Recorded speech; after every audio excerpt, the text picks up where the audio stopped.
ओम श्री गणेशाय नमो नमः। भगतजनों, स्वागत है आप सभी का एक बार फिर आप सभी के प्रिय चैनल वेद वचन में। आज की इस पावन वीडियो में आइए हम सब जानते हैं आने वाली कामिका एकादशी के बारे में। इस वीडियो में हम इस व्रत की कथा भी सुनेंगे और साथ ही जानेंगे इस व्रत की विधि क्या है, इस व्रत को करने से हमें किस फल की प्राप्ति होती है और कब इस व्रत को हम रखने जा रहे हैं। साथ ही जानेंगे इस व्रत का पारण हम कब करेंगे। आइए आरंभ करते हैं। कहिए जय हो भगवान विष्णु, भगवान श्री हरि आपकी सदा ही जय हो। सावन का महीना अपने आप में बेहद शुभ माना जाता है, जिसके चलते इस माह में पढ़ने वाले हर एक पर्व का महत्व अधिक बढ़ जाता है। इस माह में पढ़ने वाली एकादशी भी बहुत विशेष मानी जाती है। सावन मास के कृष्ण पक्ष की एकादशी को कामिका एकादशी के नाम से जाना जाता है। इस एकादशी के दिन भगवान विष्णु व माता लक्ष्मी की पूजा अर्चना का विधान बताया गया है। ऐसा कहा जाता है कि जो लोग इस दौरान कठिन व्रत का पालन करते हैं, उन्हें 2 गुना पुण्य फल प्राप्त होता है। सावन में पड़ने के कारण कामिका एकादशी के दिन भगवान विष्णु के साथ भोलेनाथ की पूजा का विधान भी बताया गया है। इससे भक्तों को भगवान भोलेनाथ व भगवान विष्णु का आशीर्वाद प्राप्त होता है। श्रावण मास में पड़ने वाली एकादशी के व्रत के बारे में खुद भगवान विष्णु ने कहा है कि मनुष्य को अध्यात्म विद्या से जो फल प्राप्त होता है, उससे अधिक फल कामिका एकादशी के व्रत करने से प्राप्त हो जाता है। कहा जाता है कि कामिका एकादशी के व्रत रखने से व्यक्ति को सभी मनवांछित फलों की प्राप्ति होती है। पुराणों के अनुसार कामिका एकादशी के व्रत करने से श्रेष्ठ संतान प्राप्ति होती है। कामिका एकादशी का व्रत करने से कुयोनि में जन्म नहीं लेना पड़ता। इस व्रत का फल तभी मिलता है जब इस व्रत का पारण सही समय पर सही नियमों के अनुसार किया जाए। कामिका एकादशी के दिन कामना पूर्ति के लिए भगवान विष्णु की पूजा करने वालों को मोक्ष की प्राप्ति होती है। मान्यता है कि इस एकादशी के दिन जो भक्त भगवान विष्णु की पूजा अर्चना करते हैं, उन्हें उनके पुण्यों का स्वयं ईश्वर भी बखान नहीं कर सकते। कामिका एकादशी के व्रत के बारे में ब्रह्मा जी देवऋषि नारद जी से कहते हैं कि पाप से भयभीत मनुष्य को कामिका एकादशी का व्रत अवश्य करना चाहिए। अगर मनुष्य श्री हरि के साथ भोलेनाथ की कृपा प्राप्त करने के लिए कामिका एकादशी का व्रत करते हैं, तो उनके लिए उनको कामिका एकादशी का व्रत पारण का सही समय और विधि पता होनी चाहिए। आइए जानते हैं अब सन 2024 में कामिका एकादशी कब पड़ रही है। हिंदू पंचांग के अनुसार श्रावण मास के कृष्ण पक्ष की एकादशी 23 जुलाई शाम 4:40 से प्रारंभ हो रही है, जिसका समापन 21 जुलाई को दोपहर 3:55 पर हो जाएगा। पंचांग के अनुसार कामिका एकादशी का व्रत 31 जुलाई दिन बुधवार को रखा जाएगा, क्योंकि एकादशी का व्रत हमेशा ही सूर्योदय की तिथि के अनुसार रखा जाता है। आइए जानते हैं इस व्रत का पारण किस उचित समय में करना श्रेष्ठ होगा। प्रातः 1 अगस्त के दिन सूर्य उदय से प्रारंभ होकर सुबह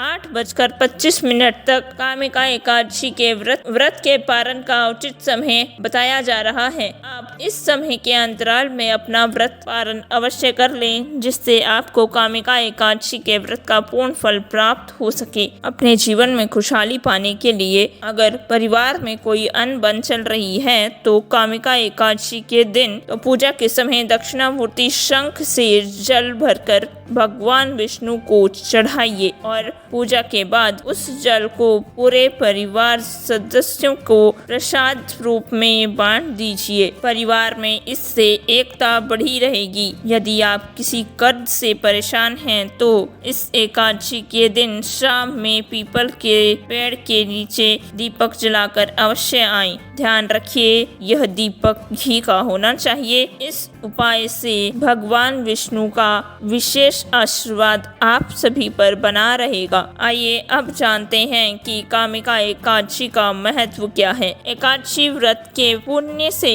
श्री हरि अपने भक्तों पर अपनी कृपा बनाए रखते हैं। कामिका एकादशी के दिन भगवान विष्णु के साथ माता लक्ष्मी की पूजा जरूर करनी चाहिए। वहीं भगवान विष्णु की पूजा में तुलसी के पत्ते शामिल जरूर करने चाहिए, वरना आपकी पूजा अधूरी मानी जाती है। धार्मिक मान्यताओं के अनुसार कामिका एकादशी का व्रत रखने से जीवन की सभी समस्याएं दूर हो जाती हैं। साथ ही कामिका एकादशी का व्रत करने से अकाल मृत्यु का भय नहीं रहता। स्कंद पुराण में वर्णित है कि श्रावण में आने वाली एकादशी पर व्रत, पूजन और दान करने से जाने अनजाने में हुए पाप धुल जाते हैं। शिव स्तुति के करने से विष्णु जी जगत के पालनहार उन दिनों की कृपा से मनुष्य का जीवन संवार देते हैं। यही कारण है कि श्रावण में पड़ने वाली एकादशी पर भगवान शिव और भगवान विष्णु की पूजा दोनों ही एक साथ अवश्य करनी चाहिए। आइए अब आरंभ करते हैं श्री कामिका एकादशी व्रत कथा। कहिए जय हो भगवान विष्णु, भगवान श्री हरि, जय माँ एकादशी। भगवान विष्णु, माँ एकादशी आप सभी श्रोतागणों के सभी मनोरथ पूर्ण करे। आइए आरंभ करते हैं। एक समय की बात है, एक गांव में एक क्षत्रिय रहता था। वह अपने आप पर बहुत गर्व करता था, खासकर अपनी शक्ति और बल पर उसे अभिमान था। क्षत्रिय भगवान को बहुत मानता था, लेकिन उनके मन में घमंड था। वह हर दिन भगवान विष्णु की पूजा किया करता था और उनकी उपासना में लीन रहता था। एक दिन वह किसी महत्वपूर्ण कार्य के लिए घर से बाहर यात्रा पर निकला। रास्ते में उसकी मुलाकात एक ब्राह्मण से हुई। दोनों में किसी बात को लेकर झगड़ा हो गया। झगड़ा इतना बढ़ गया कि बात हाथापाई तक पहुंच गई। क्षत्रिय बहुत बलवान था, इसलिए ब्राह्मण अपनी दुर्बलता के कारण क्षत्रिय के वार को सहन न कर सका और वह वहीं गिर गया और उसकी मृत्यु हो गई। ब्राह्मण की मृत्यु से क्षत्रिय हक्का बक्का रह गया। उसे अपनी गलती का एहसास हुआ और वह बहुत पछताया। ये पूरी बात गांव में आग की तरह फैल गई। क्षत्रिय युवक ने गांव वालों से क्षमा याचना की और ब्राह्मण का अंतिम संस्कार खुद करने का वचन दिया, लेकिन पंडितों ने अंतिम क्रिया में शामिल होने से इनकार कर दिया। तब उसने ज्ञानी पंडितों से अपने पाप को जानना चाहा, तो पंडितों ने उसे बताया कि ब्राह्मण हत्या दोष लग चुका है तुम्हारे ऊपर, इसलिए तुम अंतिम क्रिया के ब्राह्मण भोज में अपने घर भोजन नहीं करा सकते। यह सुनकर क्षत्रिय ने ब्राह्मण हत्या दोष के निवारण का उपाय पूछा। तब ब्राह्मणों ने बताया कि जब तक वह श्रावण मास के कृष्ण पक्ष की एकादशी तिथि का विधि पूर्वक भगवान विष्णु की पूजा नहीं करता और ब्राह्मणों को भोजन नहीं कराता, दान दक्षिणा नहीं देता, तब तक वह ब्राह्मण हत्या के दोष से मुक्त नहीं हो सकता। क्षत्रिय ने ब्राह्मण की अंतिम संस्कार के बाद पंडितों की सलाह मानते हुए कामिका एकादशी के दिन पूरी श्रद्धा से विधि के अनुसार भगवान विष्णु की पूजा की। फिर उसने ब्राह्मणों को भोजन कराया और दान दक्षिणा दी। इस तरह भगवान विष्णु की कृपा से वह क्षत्रिय ब्रह्म हत्या के दोष से मुक्त हुआ। जो भी व्यक्ति कामिका एकादशी के व्रत को करते हैं और साथ ही यह कामिका एकादशी की व्रत कथा सुनते हैं, उन्हें ब्रह्म हत्या जैसे बड़े पापों से पूर्ण रूप से छुटकारा मिलता है। यह व्रत कथा सुनने वाले को मनवांछित फल की प्राप्ति होती है और साथ ही हजारों वाजपेयी यज्ञ का फल प्राप्त होता है, इसमें तनिक भी संदेह नहीं है।